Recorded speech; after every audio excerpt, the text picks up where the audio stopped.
ایک ہے اللہ تعالیٰ کا راضی ہونا، وہ بھی بڑا ضروری ہے، اور ایک ہے بندے کا راضی ہونا،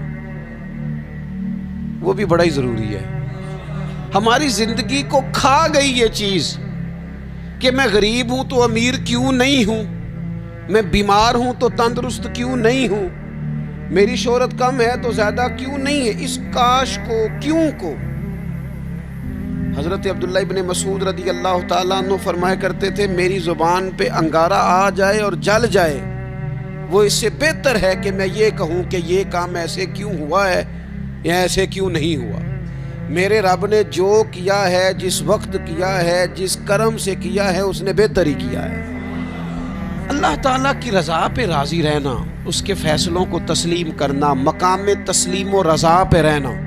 قرآن مجید میں نا اہل ایمان کی جو علامت بیان کی ہے، اور جگہ جگہ صحابہ کرام علیہم رضوان کے لیے جو لفظ آیا ہے وہ بڑا قابل غور ہے۔ وہ لفظ یہ ہے کہ رضی اللہ عنہم ورضوا عنہ، فرمایا وہ لوگ ہیں کہ اللہ ان سے راضی ہے اور وہ اللہ سے راضی ہے، وہ بھی اپنے رب سے بڑے راضی ہیں۔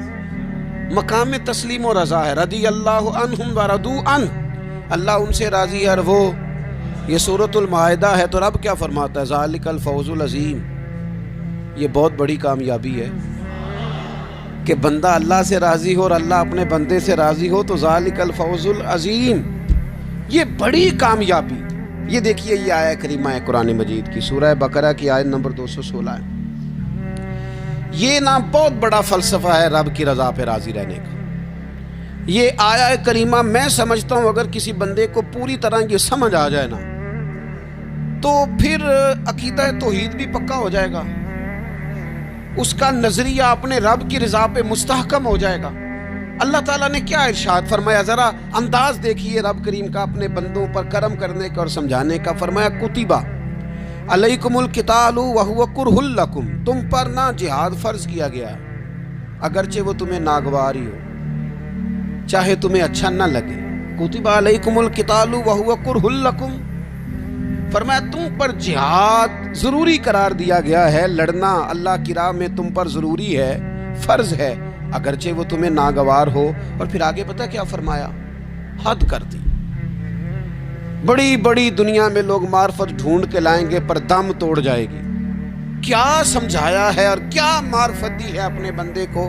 اللہ کریم نے ارشاد فرمایا وَعَسَىٰ أَن تَكْرَهُوا شَيْئًا، فرمایا قریب ہے کہ کوئی بات تمہیں بری لگے، وَهُوَ خَيْرٌ لَكُمْ، اور وہی تمہارے لیے بہتر ہو۔ اور جب آپ وقت دیتے ہیں تو بہت سارے معاملات ٹھیک ہو جاتے ہیں۔ حضرت عمار بن یاسر بڑا شروع میں کلمہ پڑھا، ان لوگوں نے بڑی تکلیفیں اٹھائیں جنہوں نے آغاز اسلام میں کلمہ پڑھا، حالات اور طرح کے۔ حضرت عمار بن یاسر رضی اللہ تعالیٰ عنہ فرماتے ہیں کہ بڑی تکلیف دیتے۔ حضرت عمار بن یاسر رضی اللہ تعالیٰ عنہ کی جو والدہ ہیں وہ اسلام کی پہلی شہیدہ ہیں، حضرت سمیہ ان کا نام تھا، اسلام کی پہلی شہیدہ۔ ان کے زیر ناف ابو جہل نے نیزہ مار کے انہیں شہید کر دیا۔ حضرت عمار بن یاسر رضی اللہ تعالیٰ عنہ فرماتے ہیں کہ میرے والد کو اتنی تکلیفیں دی گئیں کہ وہ ان اذیتوں کی وجہ سے دنیا سے پردہ کر گئے۔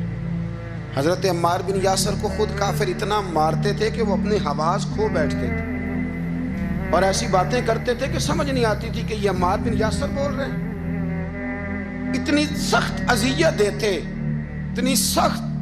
دکھ قبول محمد بخشا، راضی رہن پیارے، دکھ قبول محمد بخشا، بس راضی رہن۔ اتنی تکلیف دیتے کہ حضرت عمار بن یاسر حواس کھو بیٹھتے، تکلیف میں آتے، بڑا سہا، بڑا برداشت کیا۔ ایک دن میرے رسول پاک تشریف لائے اور حضور نے کہا او آل یاسر میں تمہیں مبارک دینے آیا ہوں، رب کریم نے تمہارے لیے جنت میں مکان بنا دیے ہیں۔ حضور نے تمہارے لیے، اللہ نے تمہارے لیے جنت میں مکانات، تمہیں مبارک، تمہاری اذیتیں، تمہاری تکلیفیں، تمہارے درد، تمہاری راتیں کام آ گئیں، مالک نے تمہارے لیے مکانات بنا دیے ہیں، حالات ٹھیک کر دیے ہیں، طبیعتوں میں بہتری آ گئی ہے۔ میرے محبوب کریم رؤوف الرحیم سید عالم نور مجسم شفیع معظم آقا دو عالم صلی اللہ تعالیٰ علیہ وسلم نے انہیں خوشخبری سنا دی۔ حضرت عمار کہتے ہیں پھر حالات بدلے، پھر میں نے جو مجھے اذیتیں دینے والے تھے میں نے انہیں گڑھوں میں گرتے دیکھا۔ آپ فرماتے ہیں ابو جہل کی لاش اٹھانے والا بھی بدر میں کوئی موجود نہ تھا، اور ابو لہب جو مجھے تکلیفیں دیتا تھا وہ مکے کے چوک میں مرا ہوا پڑا تھا، پر کوئی اس کے قریب جانے والا بھی موجود نہ تھا، کوئی نہیں تھا۔ آپ فرماتے ہیں وہ حالات بھی۔ حضرت عمار کا اپنا کیا حال ہوا؟ حضرت خالد بن ولید رضی اللہ تعالیٰ عنہ بڑے بہادر ہیں۔ حضور نے فرمایا یہ اللہ کی تلوار ہے، یہ اللہ کی، بڑے بہادر تھے، بڑے شیر دل تھے۔ فرماتے ہیں کبھی معذرت نہیں کرنی پڑی، کبھی جھکنا نہیں پڑا، کبھی کسی کی منت نہیں کی۔ اللہ نے طاقت اتنی عطا فرمائی تھی، ہمت، حوصلہ، صبر، استقامت اتنا دیا، کبھی کسی جگہ پشت نہیں لگی۔ لیکن فرماتے ہیں کسی وجہ سے ایک دن میرا عمار بن یاسر کے ساتھ کسی بات پہ اختلاف رائے ہو گیا۔ جناب عمار بن یاسر رضی اللہ تعالی عنہ، حضرت عمار بن یاسر کہتے ہیں کہ حضرت خالد بن ولید کے ساتھ، جناب خالد بن ولید کہتے ہیں میری ان کے ساتھ کسی بات میں اختلاف رائے ہو گیا۔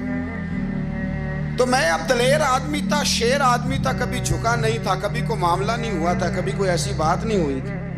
آپ فرماتے ہیں جب رائے کا اختلاف ہو گیا نا، بات ذرا آگے بڑھ گئی تو نبی کریم صلی اللہ علیہ وسلم تک بات پہنچی، تو میرا یہ خیال تھا کہ حضور میری بھی سنیں گے، عمار بن یاسر کی بھی سنیں گے، پھر حضور کوئی فیصلہ کریں گے، پر قربان جاؤں وقت بدل گیا ہے نا۔ اب بہت بڑے چودھری ہیں، بڑے سردار ہیں، بڑے سپہ سالار ہیں حضرت خالد بن ولید، پر وقت بدل گیا۔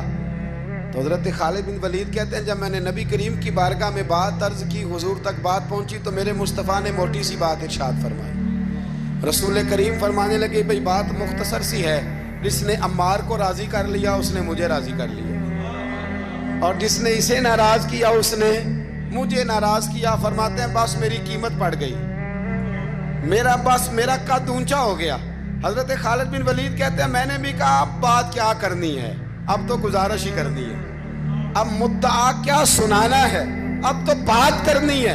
فرماتے میں آگے بڑھا، اور جیسے بھی ہوا میں نے حضرت عمار بن یاسر کو راضی کیا۔ حضرت عمار کہتے ہیں ایک وقت وہ تھا اور ایک وقت یہ ہے، جب دونوں وقتوں کو دیکھتا ہوں تو کہتا ہوں الحمدللہ رب العالمین۔ یہ ساری تعریفیں اس رب کے لیے ہیں جو تمام جہانوں کو پالنے والا۔ وقت دیں معاملات کو، ٹائم دیں۔ آپ دیکھیں اللہ تبارک و تعالیٰ بڑا کریم ہے، وقت کے ساتھ جب چیزیں تبدیل ہوتی ہیں اپنے ٹائم کے۔ حضرت بلال حبشی رضی اللہ تعالیٰ، بڑا مشکل نہیں، اکیلا آدمی، غریب آدمی، مکے کے سارے سرداروں کے قابو آ گیا۔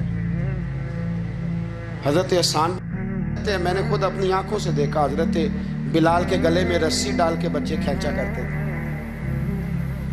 یار خاصا مشکل کام نہیں۔ امیہ بن خلف ڈنڈوں سے مارتا ہے، آپ کے ہاتھ اور پیر چارپائی کے نیچے رکھ کے تو اوپر بیٹھے رہتے بڑی بڑی دیر، بڑی تکلیف نہیں، بڑی اذیت نہیں۔ لیکن حضرت بلال حبشی فرماتے ہیں پھر میں نے وہ سارے دکھ مٹتے دیکھے، وقت بیت گیا۔ وہی امیہ بن خلف ایک دن گھوڑے پہ تھا، گھوڑے اپنے کو تیار کر رہا تھا، لگام ڈال رہا تھا۔ حضور علیہ السلام گزرے تو فرمایا کیا کر رہے ہو؟ کہنے لگے اس گھوڑے پر بیٹھ کے آپ کو شہید کروں گا۔ تو حضور فرمانے لگے تیاری کر لے، تجھے قتل میں نہیں کرنا ہے۔ پھر جنگ کے موقع پہ ہلکی سی خراش لگائی رسول پاک نے اسے، یہاں گلے پہ، تڑپتا تھا، روتا تھا، سسکتا تھا۔ لوگ کہتے تھے امیہ کیا ہو گیا، اتنا سیانہ بندہ یہ کیا کرتا ہے؟ تو کہنے لگا تمہیں پتہ نہیں مجھے تکلیف کتنی ہے، ضرب تو چھوٹی ہے پر تمہیں پتہ نہیں لگائی کس نے ہے تو چھوٹی پر تمہیں خبر نہیں کہ لگائی کس نے ہے، کس نے یہ ضرب لگا دی ہے۔ پھر تڑپ کر سسک کر مرا۔ حالات بدل جاتے ہیں، حالات میں تبدیلیاں آ جاتی ہیں۔ ہم وقت نہیں دینا چاہتے، ہمارے اندر جو حوصلے کی کمزوری ہوتی ہے، ہمارے اندر جو وہ ایک بہت بڑا معاملہ ہوتا ہے کہ کسی بھی طریقے سے یہ معاملہ ختم ہو، کسی بھی طریقے سے شفا ہو، جلد از جلد ہم اس بات سے نکلیں، تو یہ بات ہماری درست نہیں ہے، ہمیں وقت دینا چاہیے۔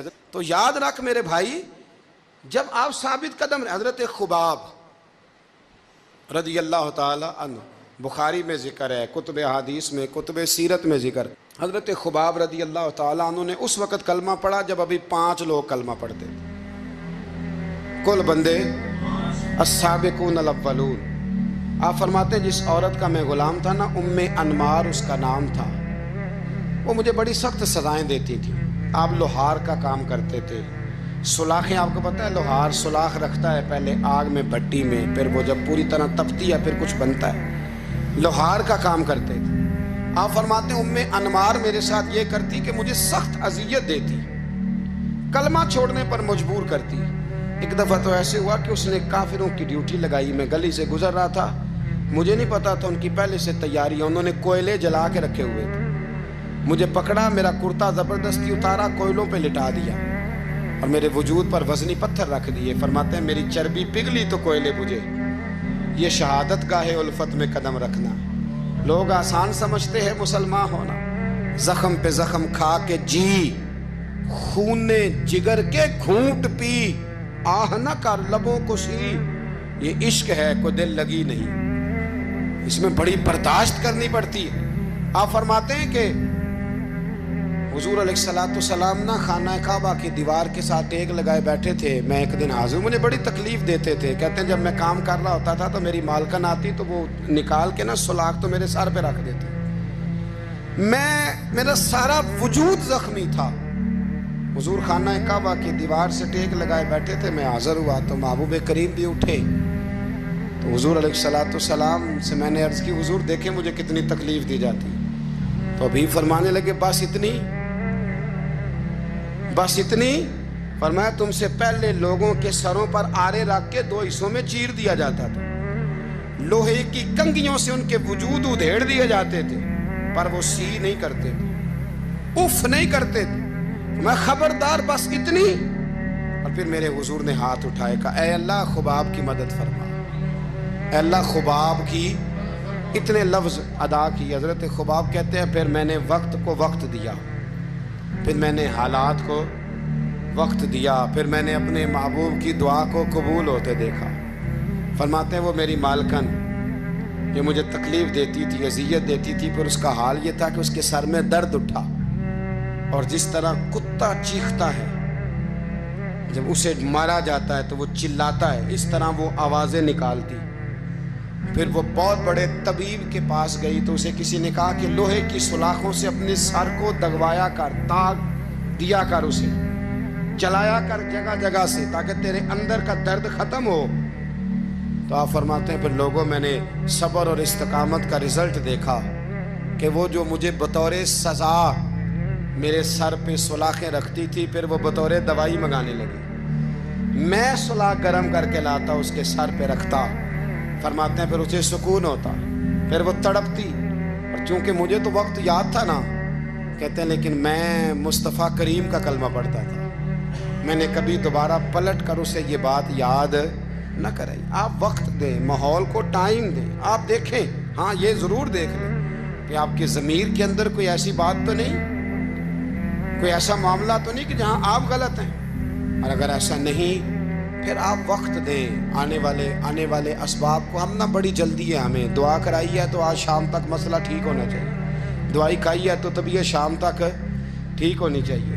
اگر ہم راہ حق کے مسافر ہیں تو شام کو ہمیں قرب الہی مل چکا ہو، حضور کی بارگاہ کے ہم حضوری ہو چکے ہیں، ایسا نہیں ہے۔ آپ وقت دیں، سفر کو جاری رکھیں، تسلسل کے ساتھ سفر کریں، سفر کے لیے جتنے اسباب کی ضرورت ہے وہ سارے اکٹھے کریں، محنت پوری کریں، جد و جہد پوری کریں، ہمت پوری کریں، لیکن پھر نتیجہ اپنے رب کریم پہ چھوڑ دیں، پھر رزلٹ اپنے اللہ۔ کئی دفعہ ہماری چاہت اور ہوتی ہے اور اللہ کی حکمت اور ہو، تو اللہ کی حکمتوں پر بہت ساری چیزوں کو چھوڑیں۔ دعا کرتا ہوں اللہ کے حضور اللہ ہمیں سمجھنے کی توفیق عطا فرمائے۔ آخر دعوانا